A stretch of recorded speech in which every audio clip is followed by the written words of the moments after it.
আল্লাহ রাসূল সাল্লাল্লাহু আলাইহি ওয়াসাল্লাম একবার ওয়াজ করতেছেন, সহিহ বুখারীর বর্ণনা।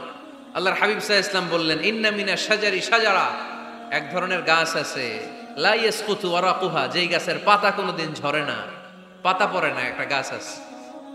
মাসালুহা কামাসালিল মুসলিম, এই পাতার দৃষ্টান্ত মুসলিমের দৃষ্টান্ত একই।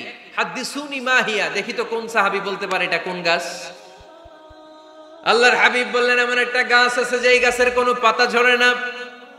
এই পাতার দৃষ্টান্ত, গাছের দৃষ্টান্ত, মুমিনের দৃষ্টান্ত একরকম। ফাহাদ্দিসুনি মা হিয়া, কে আছো বলতে পারো এটা কোন গাছ? কেউ পারে না। সাহাবারা মনে করছে এটা মরুভূমির কোন একটা গাছ হবে। কেউ বাড়ির পাশে যে খেজুর গাছ আছে এটা খেয়াল করে নাই। সবাই চলে গেছে অন্য গাছের দিকে। ক্যাকটাস, গুলমলতা, মরুভূমির রেয়ার যে গাছগুলো আছে, দুর্লভ দুষ্প্রাপ্য গাছগুলো, তারা এক একজন একটার পর নাম বলতে আরম্ভ করলো। আল্লাহ রাসূল সাল্লাল্লাহু আলাইহি ওয়াসাল্লাম বললেন হয় নাই। একজন বলে একটা, আল্লাহর হাবিব বললেন হয় নাই।